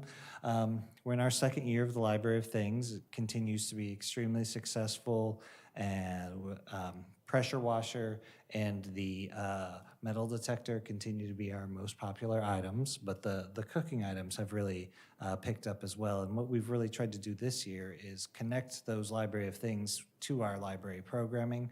So this is a great example of a program. It's the cookbook club that we do like once a month, and folks get together. They pick a theme each month, and we try and encourage them to check out cookbooks from our collection to find their recipe, and then if they need some equipment, they can check out something from the Library of Things. And it's just been a really fun way, and we're trying to pair those Library of Things with the programs just to kind of keep it more of just for the whole practice. And I've got to tell you, this cookbook club is called Reader's Digest. People laughed at me. So this was going on for like 8 months, and I was like, I don't get it. So I got it now. Anyway, also summer reading. It's just such a source of great pride for myself and the library staff. Our summer reading program continues to be just incredible. We had nearly 5,000 registrants this year, which, if you look at the community of this size, to have 5,000 people participating in summer reading is really, really impressive. We also host 130 programs during summer reading, and that goes from our regular story times to the big events like Big City Trucks. So we really try and encompass as much as we can in that time, and we've really been successful, not only the number of people, but the number of people who complete the program as they go along. Our retention rate is one of the highest in the state, and which is something to be proud of. I think the connection piece, I think one of the aspects that makes it so successful, besides our amazing staff, is the connection that we have to Albany. So a lot of our prizes are local prizes. So we got things from Blueberry Meadows, the Carousel, Hasty Freeze, Lowe's Family Farms, Margin Coffee. So I think that really, it helped. It's the community supports the library, and then in turn the community gets to go support these businesses who support the library. It's just a nice relationship. This picture here is one of my favorite. This is from our Flower Crown event, which is which we do this usually the night before the Pride Festival. Families can come and make flower crowns, and this year they did decorative sunglasses too. And it's grown to be probably, I'd say, one of our 2 or 3 busiest programs of the year. So it's great. Tween Space, we wanted to kind of continue this various stages, and so we've got a lot of tweens, and we wanted a little space for them because the kids space is for babies. They don't want to go to the kids space, and then the teen space is not quite what they're ready for. And so our staff really worked hard to kind of create this area. We tried to ask them we did ask them what they would like, and they, of course, picked dragons in space, perfectly logical. We worked with Cheryl French, the local artist. She did that beautiful mural. That's just a lot of fun, and it's been great to see the tweens kind of in that area. They've got their collection nearby that they can check out. It's really a cool thing to be able to provide. This other picture here, this is a little more of an internal one. That's our IT guy, Jeremy. He doesn't know he's in this slideshow. But what this is, we were able to purchase new self-check machines this year, and what this really highlights to me is Jeremy and the entire IT staff for the city. We had our previous self-check machines. They were based on magic, and baling wire was the only way that they were actually operating. Much to the chagrin of the vendors who would call me constantly, I think you're about due for an upgrade. I'm like, no, we're making it work. We're making it work. And we did. We made it work for as long as we could, but I think that was really beneficial to us to be able to keep those machines running so we could plan when we wanted to buy the new machines and didn't have to make a desperation purchase. because they're not cheap. It's a big investment, and we wanted to be able to do that. And so, you know, Jeremy's awesome. He does so much to keep us going and saves us just tons of time and money. I'm going to go through my trends a little quickly. I think, you know, one thing that troubles me is the fewer and fewer people are reading, and then also access to books is becoming more challenging. Costs are rising. We had an interesting development at the end of this last year where Baker and Taylor, which is one of our major book suppliers, went out of business. So that kind of left one really big supplier out there, and it's the one we use. And we're happy to have them close, but they've been busier, and then you know what happens if you don't have competition, prices just go up. So that's been a real difficulty there in managing those prices. And I say to people, you know, like, what does that mean? In the library world, there's kind of two book suppliers, and so this would be like Coke or Pepsi going out of business one day. That's kind of what it was for us. So, looking ahead, Director, AI. Yeah. You have it on here. I was wondering. I do have, yeah. You know, one thing that we've seen, we get a lot of self-published authors who would like us to house their books, and we're seeing a lot of those books now become AI, and they're actually, we found some of our vendors that are actually selling AI-generated materials. You know, it's just kind of something we're on the lookout for. It's not great from my personal perspective. I'd like to believe that the art of writing is still something that we value, but you know, we'll see. Yeah, so that's Councilman McLeod, yeah. question. Thank you. Quick question. Can you go back one slide, Sure, please? maybe. I And don't know. there was, Can I? Yeah, I can. there is mention of unhoused population. Can Yeah. you speak to that, please? Sure. Yeah. I mean, I you know, the unhoused population is I put it as a trend. I mean, it's always something public libraries are working with. You know, I've been in public libraries for a long time, and to say it's a trend, I don't know that it's necessarily gone up or down in the last year or so, but it's still something that we see. It's still it requires a lot of requires a lot of extra kind of training for our staff to know safety training for them, and then also, you know, most of my staff have done the mental health first aid training, those sorts of things. We were great relationship with the PD to be able to help us when we need help there. But you know, honestly, you know, the thing that I love about the library is one of the last places that you don't have to be anybody or buy anything to go. And so, you know, the unhoused population's welcome. We have pretty basic rules. Everybody follows the same rules. Everybody can be there, so. Wonderful. Thank you. Good. Do they actually read books and check books out? Yeah, That's fantastic. yeah, absolutely. Yeah. We work with a couple, we have kind of different card levels in which, you know, if they don't have a home address, they can actually, we limit the number of items that they check out, and usually it hasn't been much of a problem. Great to hear. Yeah. How does that work if someone comes to the library and says, I want a library card, but I don't have an address? Yeah, we have we basically have kind of a form that they can fill out, and then it's essentially, it limits both the number of items that they can check out, but it also limits the period that the card is good for. It has to be renewed pretty frequently, whereas our regular library card is renewed every 2 years. You know, we renew them. I think it's every couple months that we ask them to get renewed, and so we haven't had as many takers, but we do have plenty. Yeah, so it's yeah. So one of the things that I really like to think needs to happen more with our unhoused population is meeting them where they are.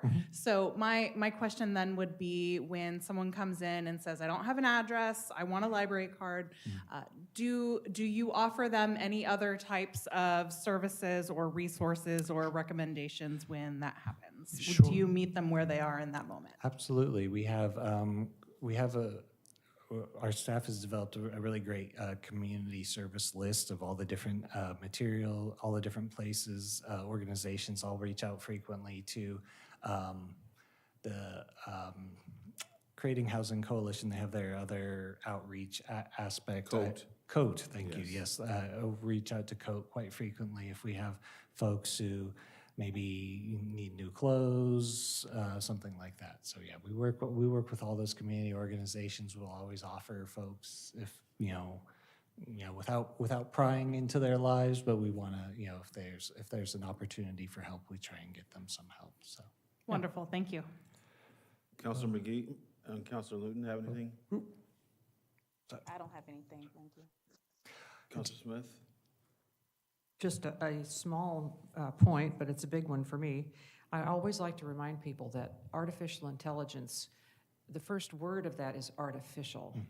So that's about what I think of it. I am reminded of many people who have been in this room, sat on this dais, sat in the chairs out there during budget discussions about the library, the sacrificial lamb of the budget. And some have even opined that people don't need libraries anymore because everything's on the internet. You have just told us in great detail, delightful detail, of all the things that the library does that people would never have thought of even 10 years ago. It's incredible. I can't imagine a livelier place, really, on a day-to-day basis. Former library director always reminded us that the library is the last truly democratic institution. And that's proven by the way you treat everyone, whether they have a fixed address or a mansion to live in.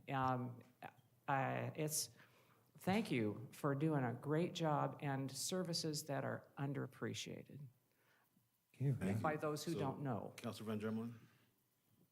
Councilor Thompson? Go ahead, please. Thank you. I did have other comments. My first comment was just specifically about that slide. Going back to the community clothesline, I love that. It's great. It's amazing. I recently brought some scarves that I knitted to the community clothesline, and actually one of them was really important to me. It was one of the first scarves that I ever made years ago. I did make sure to launder it before I brought it in, but I hadn't worn it in a while, and I wanted to be able to give it new life with someone else who might need it, and I wanted to see it live on in that way. The Library of Things, I think, is great right now. I have the quiche pan, and I promise I will wash it by hand before I return it. I will be very careful with it. But I love being able to check things out from the Library of Things. You didn't mention the Tiny Art Show coming up. That's right. As a former arts commissioner, I'm going to plug that for you. The Tiny Art Show is taking submissions now. Is that correct? It is, yeah. Through when? March 7th, I believe. The beginning of March. Okay. Beginning of March, yes. Sorry, I had that date. I've already created my first potential submission for that. So thank you for doing that. And I have to mention the makerspace in the children's area. My daughter loves the makerspace.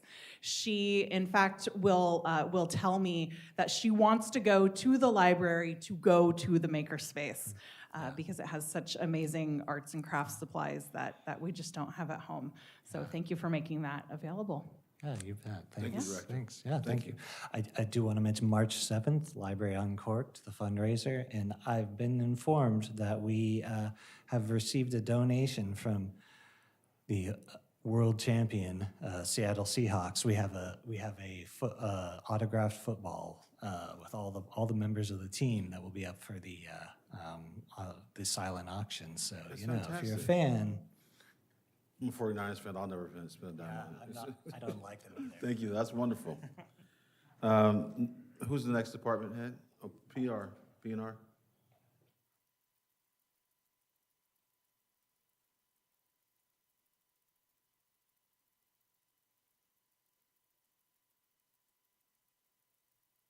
Good afternoon, Mayor and Council. Good afternoon. How do I compete with a signed autograph football?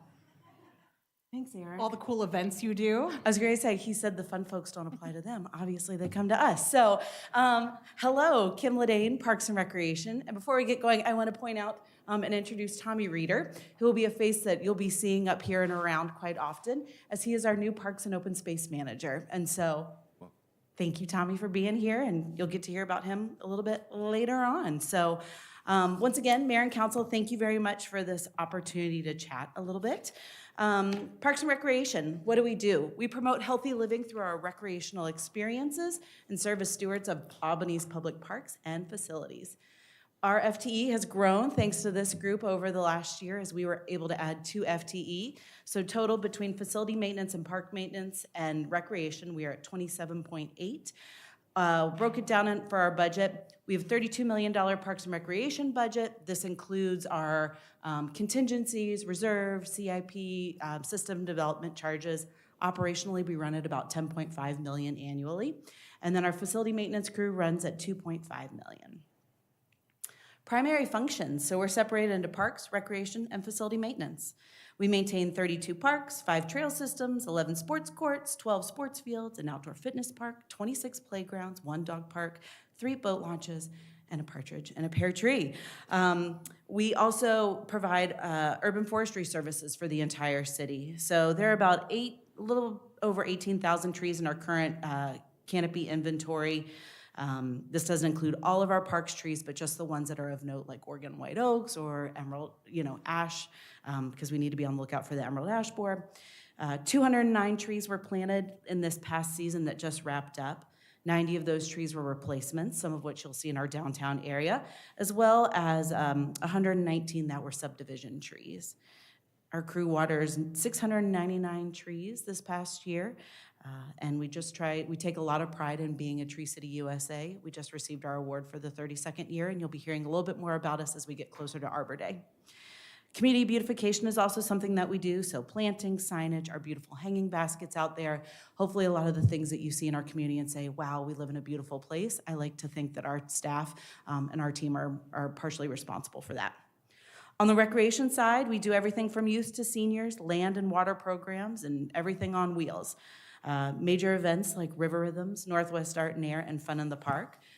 This year, we're going to be joined by some roaming programs, so you're going to see some concerts and movies out at our neighborhood parks for the first time, and I am so delighted that our residents are going to be able to see their tax dollars at work, hopefully closer to their homes. Our Riverfront Community Center is our primary programming space, but we also operate Albany Community Pool, which is owned by the school district, Cool Pool seasonally, and then Maple Lawn. We are working on programming that space. For facility maintenance, we are responsible for 25 building complexes with interior square footage over 500,000, and landscaping, they are responsible for over 76 acres. They do both interior and exterior work, as well as preventative and emergency maintenance. Here's our org chart. It looks a little bit different than it has in the past, thanks for 2 FTE and some restructuring, which I'm going to chat about a little bit. But we have a recreation branch, our admin branch, facility maintenance, and then parks. All right, accomplishments. I did a test run of this with the Parks and Rec Commission, and I waxed poetically over Lehigh Park, so I'm going to read it word for word to keep me under the amount of time I spent last time. So using community development block grant funds, about $155,000, and city services fees, Lehigh Park and the playground were finally refreshed. This 1986 playground was removed and replaced with the city's first sensory playground, designed with those with sensory needs in mind. With community feedback as our guide, the playground features play elements that provide opportunities for those with alternative mobility needs. A friendship swing, a cozy dome to allow for integrated play, sensory panels, and static-free artificial turf. Added bonuses like the mini library and a perimeter fence provide safe and enjoyable environment for our folks. In the spring, the Arts Commission will paint fun obstacle courses on the sidewalk to increase play opportunities, bring a little bit of park beauty and quirkiness, and provide elements that could potentially support occupational therapy. So love, love, love, love Lehigh. If you haven't been out there, please come out and join us and play. Restructuring, this is a big one. So in addition to the 2 additional FTE in the last budget cycle, which are much appreciated, because prior to that, we were down about 25% in our staffing since 2018. And this was the first time under my time here that we've actually been able to add staff. That's huge. Thank you. Retirements are upon us. And as a result, we spent this last year preparing to find ways to improve the transition and our long-term position outcomes. We took a look at our current needs, our community expectations, and our staffing support and morale, as you've heard about burnout. So we made some changes. One, our Parks and Open Space Manager. With Rick's retirement after 25 years, we removed major event logistics, facility maintenance, so that our new manager will be able to focus specifically on our parks and natural areas. With one of our added FTE, we created a new position, which is our Parks Operations Specialist, to do major event logistics, be an Adopt a Park liaison and support, and then provide additional boots on the ground maintenance, as we know that that is what you all were hoping to see. On our recreation side, with the departure of 2 of our clerks, we changed those to recreation positions and moved everyone down to the Riverfront Community Center. Our recreation assistants are a little bit like our Swiss Army knives, as they take care of customer service, administrative tasks, in addition to programming. This move is hopefully going to create more energy and collaboration across the team, as well as providing our patron with more effective and efficient service. Changes have also been made within facility maintenance, as it's not located under Parks Division anymore. It's underneath me. Our lead has moved into a supervisor role. We now have 2 facility maintenance 2s and 2 facility maintenance 1s. So thank you once again for that added FTE. We're already working with other departments to find ways to collaborate more on processes and contracting to realize those efficiencies. More accomplishments, technology integration. You've heard quite a few of us talk about this. We're trying to make our team more nimble and efficient through using technology, especially with all of the staffing changes. I came last year to talk a little bit about OpenGov, and I presented that we were going to start using this asset management software. We went ahead and developed it and kind of got everything going in the summer and spring, and I'm happy to say that we are now adding data into that hopefully you'll hear me talk about more as I'm up here presenting on various projects. I want to give a big thank you to Public Works as their crew. Specifically, Lisa Kirk has helped tremendously with this transition, and we are as successful as we are because of their support and collaboration with us. Monday.com, we are using it to document our tasks for special events. Our River Rhythms and Northwest Art and Air are award-winning because they are very well executed, and that takes year-round planning with about 6 staff. With some of them leaving on retirement on the horizon, we're using Monday.com to kind of integrate all that information into one area and create some automation. So we're very excited about that. And then just in general, if we can put anything online with an automated online form, we're looking to do so. In regards to alternative funding, last year we applied for 9 grants, received 3, were declined for 3, and we're waiting to hear back on 3 as we speak. We're always looking for grants, but we also need to make sure that projects we're putting out there are aligned with currently identified needs, our staffing resources. We need to make sure we're able to manage the process should they be successful, and that the amount is worth our time and initial investment, as grants are wonderful revenue resources, but they aren't free. Sponsors, last year, our resource development generated over $418,000 in kind and cash contributions. This is lower than previous years, but when you consider the economy, we still find it incredibly impressive. And then the foundation, they're having a more active role. Last year, working once again in partnership with Public Works, we sold Hub City Compost and generated over $1,100 to go towards that program, that foundation. We're going to do it again. So gardeners out there, put April 11th on your calendar, as we hope to see you out there supporting not only Public Works and Hub City Compost, but our great foundation. Additionally, through their connection, we were able to secure another $75,000 worth of funds that we would not have maybe been able to recognize without that 501c3 tax exempt status. As far as trends go, retirement, you've heard it a lot. We've lost almost 70 years of City of Albany experience in the last 2 years. A few more on the way, but thankfully for our department, we think we've crested the hill. Aging infrastructure, most of our facilities were built in the 50s, 60s, 70s, and 80s. We are excited, that might be a strong word, but for our facilities assessment is it'll actually give us quantifiable data on the health of our buildings so that we'll be able to make more data-driven decisions as we move forward in planning. Inflation, as we go to tackle projects, our money isn't buying us the same amount as it had before, like across the board. Vandalism. So as you can see from the top left-hand photo, senseless vandalism continues to be an issue in our parks and facilities. Destructive acts that take just a few seconds to complete cost the city thousands of dollars. For example, that door at Cool Pool, $900 just for the door, not for the installation or maintenance, from somebody deciding to throw one rock through there. And sadly, a lot of times once it's remedied, we move on to the next occurrence that's happened. So we're documenting these now in OpenGov to get a clearer picture of the amount of time and money that actually goes into tackling these things. We have an incredible crew of adopt-a-park and graffiti chasers that are out there addressing issues that they're able to. And we're taking additional steps internally to hopefully deter.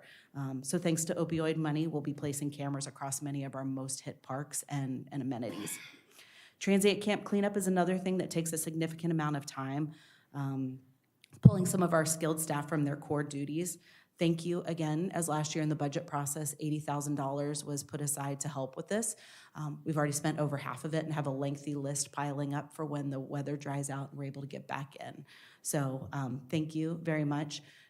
It's not uncommon for $10,000 to be spent on one single camp cleanup. And then lastly, the cost of meeting community expectations. We've been used to getting services and fees programs for very low cost or free. And we're needing to operate more like a business. So free concerts with national acts, aquatic programming, new playgrounds, beautification, all these take dollars to produce. So we need to increase our cost recovery across all of our programs. We're curious to see how our patrons respond, as we don't want to outpace folks, as we are here to serve. So we're working at trying to figure out what programs we need to align in order to continue to make us sustainable as we move forward. And then looking ahead, challenges. Unfortunately, we've been more reactive instead of proactive due to staffing and just generally the environment. We're hoping to turn the corner on that a little bit with our added FTE and our additional restructuring. Increased costs we've chatted about. Despite what we, even with the added FTE, we are still understaffed and over-acred and over-parked compared to the national average that's been compiled. So that's a tricky balance that we continue to weather. New staff, no matter how amazing they are, they're still getting in here. They're still figuring things out. And with a lot of change, we have, some work to do in order to get them fully up to speed. Weather continues to create challenges for us with heat, with smoke, with ice. If they're not episodic, that's causing issues with our staffing, being able to be out there providing the services, then we're out there cleaning up after major events like floods or ice storms. And then alternative funding. Money's tight for us, money's tight for everyone. So we're competing more and more with other granting agencies and with our sponsors as they're having to look at their bottom line. Opportunities, there are plenty. One being those new staff we were just talking about. Incredible new fresh perspectives, fresh ideas, and optimism and energy. We happily will take those and add those to our team and hopefully continue to serve our community better. Technology, I chatted a little bit about. With our partnerships, if we're not able to provide something, we are happy to look someplace else and figure out ways to continue to serve our community. If they've figured it out but need a broader network, come and chat with us. We'll get you in our Activate Guide. We'll get you in our facilities. And then in general, we're just reimagining our service delivery models, our programs, and our activities, and trying to find new ways to get our volunteers engaged and active. We live in a very generous community. People want to give their time to things that they're passionate about. And thankfully, parks and recreation is something that we find people passionate about. So we're always just trying to figure out additional ways to get people plugged in and having fun, making their lives easier, and continuing to make Albany a great place to live, work, and play. And that is all I have. Thank you. I do have a question about volunteer opportunities, because I do hear from members of the community who like to talk about the graffiti and the the transient camps. And so if we want to turn complainers into problem solvers, how do we do that? Is that with the Adopt a Park graffiti chasers? And can you speak a little more on that? Yeah, certainly. Folks can go online. We have these cards that we've that have PD, My PD Connect on one side, so they can go ahead and scan the QR code and report the graffiti that then we find out about. And on the other side, it says wants to volunteer. So yes, we have an ample group of folks through Adopt a Park and through our graffiti chasers that are able to be out there. Camp cleanup is a little bit different, as we don't necessarily want folks without proper training being out there cleaning up those situations, as there are health hazards, needles, drugs, other organic matter. And so we want to make sure that folks who are dealing with those are properly trained. But as far as just general trash pickup, heck yeah, we would love to have more folks out there. And can you speak, thank you for that, can you speak to the availability of volunteer opportunities for people of all ages? For example, groups of Girl Scouts? Contact Jill with Adopt a Park. I personally know another Girl Scout troop that's going to be out there doing a park cleanup as we get into April. So yes, there are plenty of opportunities. We try to align activities that are going to best serve the skill set and the interest levels of different groups. So yeah, contact us, let us know. Adopt a Park is the easiest way to get involved. Perfect, thank you. No problem. Any other councilors have anything? Nope. Councilor McGee? Nothing. Councilor Newton? I wanted to say that the energy your staff has is amazing, and they're always willing to talk to you and share information. So I appreciate that, and I look forward to the concerts this summer, and looking forward to continuing on watching your team do the work they do. It's going to be great. We'll have a lot of fun. Thank you all for the time.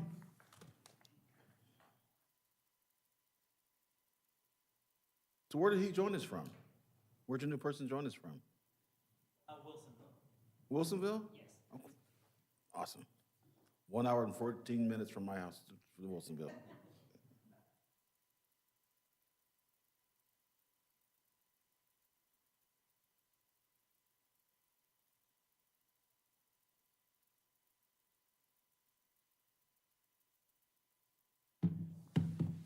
IT.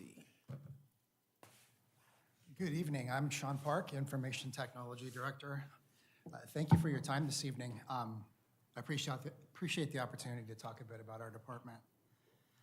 Our department has a strong focus on customer service as we provide IT systems and support to each department and employee across the city.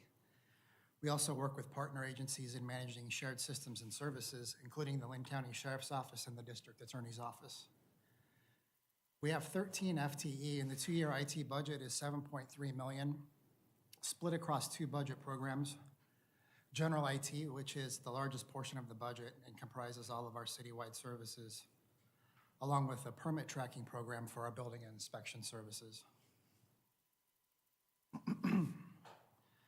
The IT department is structured into two divisions, infrastructure and operations, with cybersecurity surrounding our work in both divisions. The infrastructure division provides the foundation for the city's technology systems, and at its core are data storage systems that currently house about 3 petabytes of city data.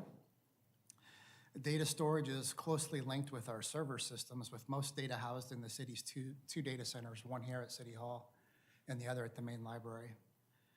We are responsible for storing all city data ranging from city council agendas to body cam video evidence.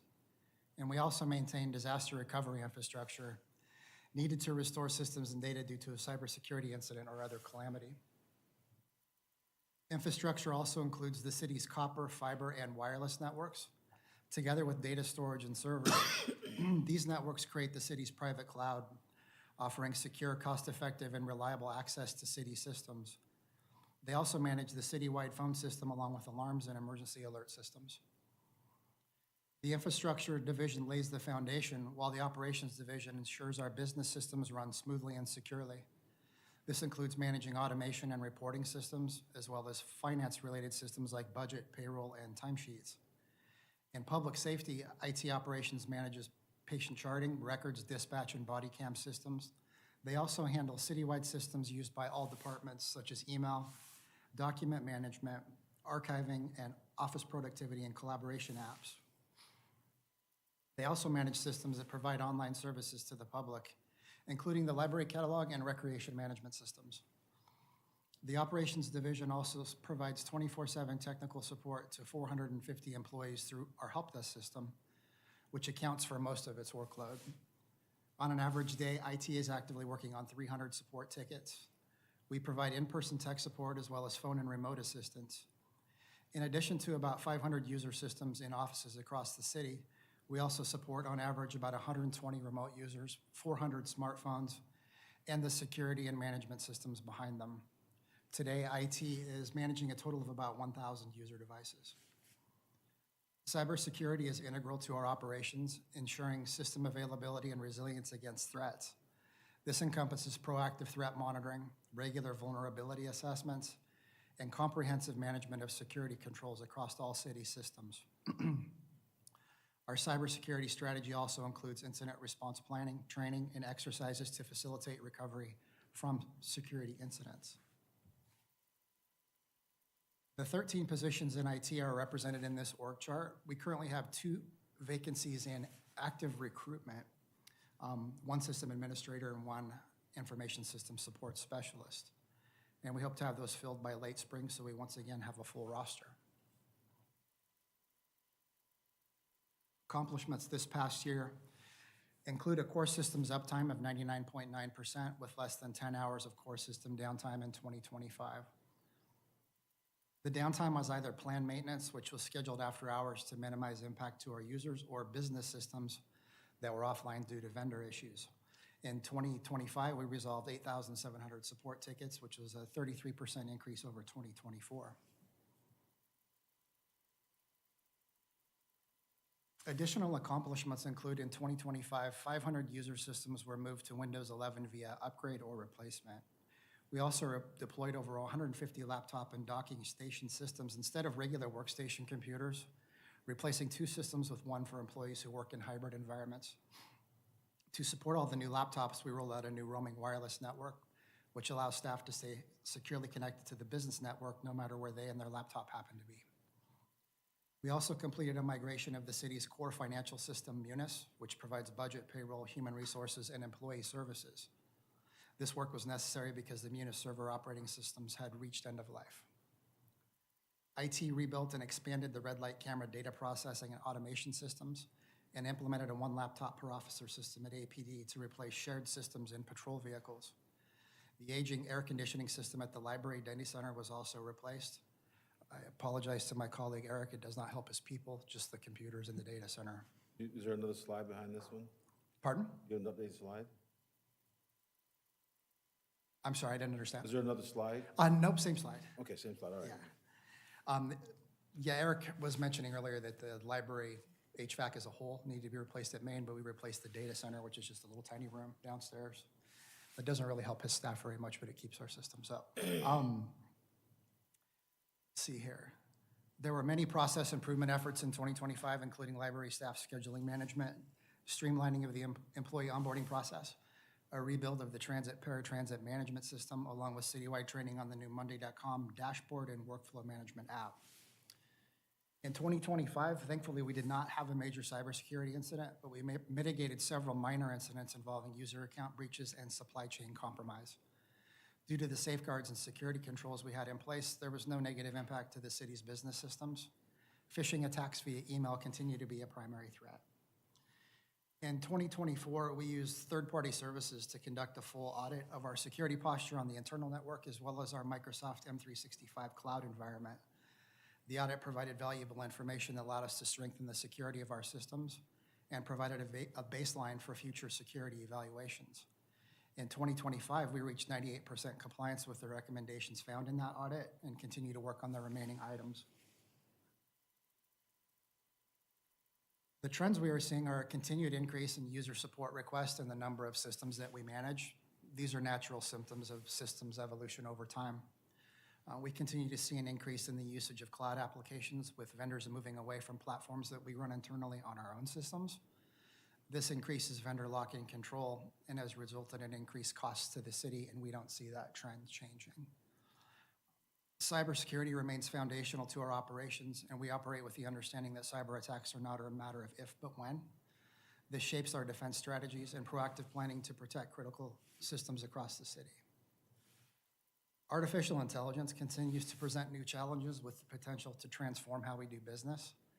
The trend among public agencies, including Albany, is to take a cautious but proactive approach to embracing this new technology in a responsible and effective way and leverage it to improve the delivery of public services.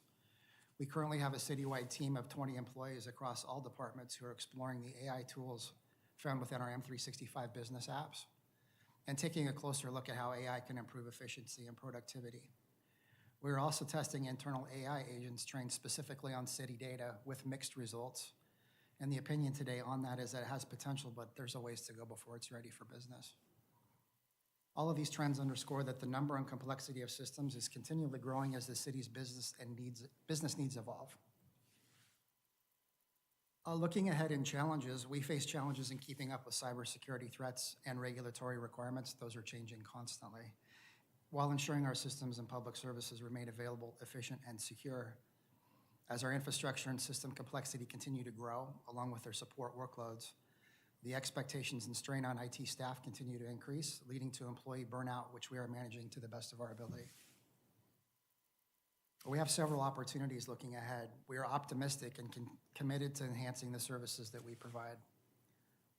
Filling vacancies will bring an influx of new talent and new energy, allowing us to build upon our efforts to create a forward-looking and adaptable team. We're really excited about filling those 2 vacancies.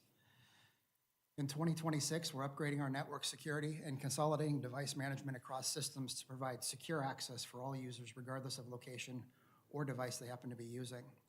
This strengthens our security posture while improving user efficiency and productivity. We will also leverage further grant funding to conduct another cybersecurity audit later this year to continue our biannual cadence and stay on top of that constantly evolving threat landscape.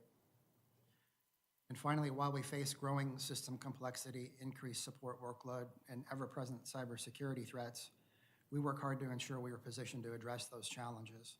Through infrastructure modernization, process improvement, and automation, and strategic grant investments in critical upgrades, we will continue to deliver systems that are secure, efficient, and responsive to the community's needs.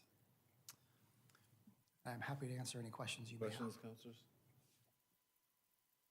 No comment over here. 8,700 help desk tickets. Probably several had my name attached. And mine. And I appreciate that. I had personal assistance from 4 members of the IT staff in the last year, including one right before this meeting, on a variety of things. And my problems were all solved in time, generally quickly, some of them remotely. That's fascinating for me. So I appreciate you being there and being so responsive so quickly. And I also wanted to thank you for the cybersecurity training that we are routinely encouraged to participate in, because now I'm afraid of everything, and I have trained other people to be afraid of everything. Well, thank you for that. We're happy to help. And rest assured, none among you are on our frequent flyer list for ticket requesters. It's Councilman McLeod. Yeah, just thanks for helping out when we get weird emails. Yeah, so just thanks for that. it's never going to stop. Council McGee, Council Newton, I don't have anything, thank you. Council Newton, you got anything? Nope, I'm good. Councilor Thompson? Very likely. I'm going to send a request in tomorrow, because when we transition my emails, alex.johnson.2, whatever, and then alex at, and then mayor at, I get 3 things every time from the Chamber of Commerce and 3 things every time from this. So I'll be requesting to get rid of those other ones. Well, I just want to be sure that you read them. Yes. Well, so my email's blown up because of it, so I'll send a request in. I'll open a ticket on your behalf right now. Okay, thank you. Thank you, everybody. Mr. Mayor, that brings us to the end for this evening. And then next, on Wednesday night, we'll continue with police, fire, HR, and the city manager's Okay, office. thank you. Oh, that's a wrap. Let me go to the next page. The next on the night's agenda is business from the council. I'll start with Councilor McGee. Yes, I have a question regarding House Bill 4148, It was a letter that was written and signed by you, Mayor Alex, regarding the support of that bill. I just don't remember us as a council speaking about that. That's So part I of the just want goals to that we know. set up. That's part of the strategic goals we set up with the TLT. Mm. We can discuss that in a minute. Kayla's going to come up in a few. When you turn to the city manager for a report, we'll talk a little Okay. bit about the legislative session. That'd be great. Thank you. That it, Counselor? Yep. Counselor Newton? I also am concerned about that letter, because I don't agree with that bill, and I wouldn't have, we've had this, I feel like we've had this discussion a few times. So, yes, looking forward to discussing that. Not a fan of that bill as it's written out currently. I was surprised to see that letter published. Heads up would have been nice. And then number two, I just want to confirm for the Wells Fargo property, Lutman is paying that, right? He is still paying monthly? Is it like, I just want to get a confirmation on that.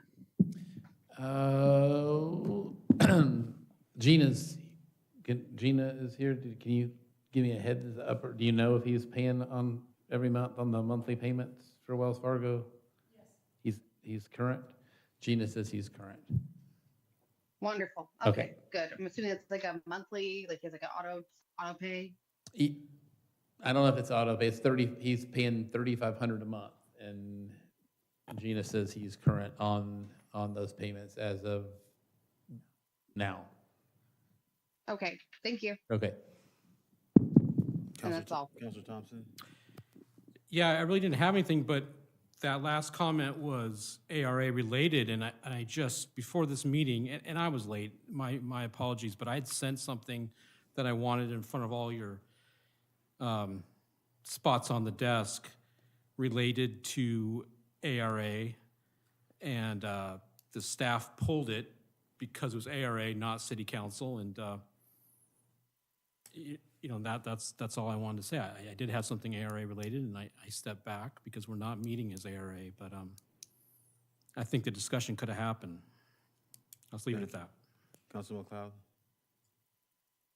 I will save my comments for Wednesday. Thank you. Counselor Van Dremlin? Nothing tonight, thank you. Counselor Smith? I covered mine earlier. I'll save mine for, I'm really sore right now, so, Council, I'll turn it over to you, sir. City Manager's report. Okay, thank you, Mr. Mayor.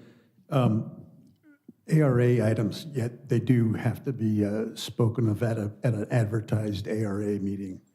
So the item that Councilor Thompson sent in, we'll be taking a look at that, and staff will put an analysis towards it and send it out to the ARA members. I know that there's some concern about timing, but again, that is rightfully has to be held at an ARA meeting. Okay, I would ask Kayla to come forward. I apologize for this booming mic. It sounds very loud to me, but we're going to have a short update on the legislative session that started on the 2nd of this month. 4148 is just one of a few. The council, prior to several members of this council being on board, did establish a legislative agenda, and transient lodging tax reform was part of that agenda. And 4148 does a good job of providing flexibility to cities to spend transient lodging tax dollars in the way that they need to address the impacts of tourism. That was the council's feeling last time we looked at it, and hence the request from LOC to the mayor to sign on to that letter. So let me turn it over to Kayla at this time. Yeah, good evening, council. We are through week one of a very rapid, very short legislative session here. So as you can imagine, things have been moving very quickly. If you have not already, Peter did send out in the Friday report the link to the legislative tracker.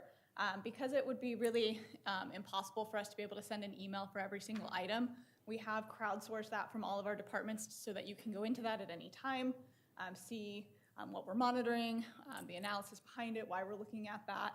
and then also some of those position spaces based on the council priorities that were adopted for the 25-26 legislative process. So I do encourage you to go take a look at that. That being said, when we do have our council meetings, I am going to make it a habit in the city manager's update to provide you an update on kind of where we're at and what's coming up that we know about. Things are moving very quickly, so even though I did a poll only 2 hours ago, I guarantee you some things have already moved. So in a recap of week one, the first bill that I wanted to draw attention to is House Bill 4084. This is the governor's bill on economic development. You did see an email go out from Peter in regards to our economic development manager, Sophie Adams, testifying on that particular item.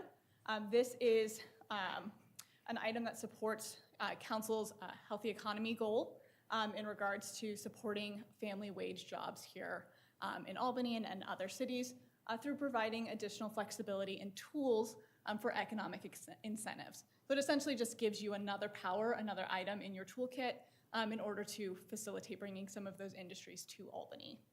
The next item that a position was taken on was HB 4156, which is GEMT funding sustainability. So I'm going to say this once and then I'm just going to refer to it as GEMT, but that is Ground Emergency Medical Transportation. So that is a very nice way of saying your ambulance services. So this is a substantial funding mechanism for our single role function here in the city of Albany. And for those of you who do not know, it is something that is looking at some significant cuts due to changes in Medicare and how that is reimbursed. And so this bill is actually looking at options to provide some backfill sustainability for that funding, which ultimately impacts our capacity here for our ambulance programs. I'm going to skip over 4008 because Councilmember Smith already covered this, but this is that transit funding item. And then that brings us to, as Peter just noted, SB 1562 and HB 4148. So these are the two LOC bills pertaining to lodging tax. So I will note that the LOC has pulled forward the exact language that was left off at the end of last year regarding the lodging tax flexibility. So what these would do is they would move in their current form the split from 70% for tourism promotion, 30% for city impacts of tourism, to a 40-60% split, with the 60% being available to cities to address tourism impacts. So things like impacts to police and fire, impacts to our roadway infrastructure, which does get wear and tear from visitors coming into the community. I will note that that's not a requirement, that just is additional flexibility there. We did, as was noted, submit a letter on that, as this was a legislative priority for the council, and because that public hearing was scheduled over this work session, which is why we're also providing the update here. We're trying to do it as timely as possible for you. So with that, I will turn to just a little bit of a look ahead. So this week, the legislature is going to have a shift to a significant focus on transportation funding. There's going to be several bills coming up on Wednesday for work sessions that are going to be worked through. Can I ask you a question? Yeah, go for it. What was the other bill you mentioned with 4148? So 4148 is the House bill. Senate Bill 1562 mirrors that 4148 bill. Okay. So they're exactly the same language. Okay. But yeah, so this week we're going to be shifting in towards transportation funding is really going to be the name of the game this week in the legislature, with several of those bills scheduled for work sessions. Staff is not currently recommending a position, even though there is a council priority for transportation funding packages. And the reason for that is because everything we're hearing from the League of Oregon Cities is really that these are going to move substantially, and they're nowhere close to what that final bill is going to look like. So knowing that, we're staying in a monitor status until we can kind of see where that shakes out coming out of those work sessions, and then we will provide updates as that becomes available. I did also want to note, because I did get a question about it, there are still some bills that are going through rules right now in regards to some of the state ethics commission's decisions that were made last year regarding serial meetings as well as food at meetings. Those have not come up yet, but we are still watching how those move through. And so with that, I'm happy to turn it over for any questions. Smith? Today was supposed to be the deadline for introducing new bills, correct? I believe so, but I think the LOC update was that since it had been brought up in rules and rules was reviewing it, it's technically introduced, even though it's not for full discussion. Councilors anyone else have anything? I think today was a deadline for bills that were not rules or money related. Okay.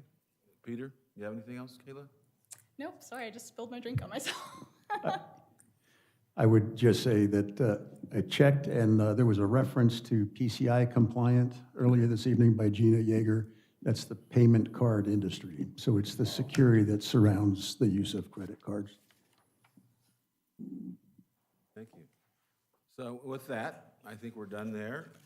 So our next meeting is going to be Wednesday night at 6 p.m. here in Chambers. And with that, I'll adjourn the meeting. Thank you. Write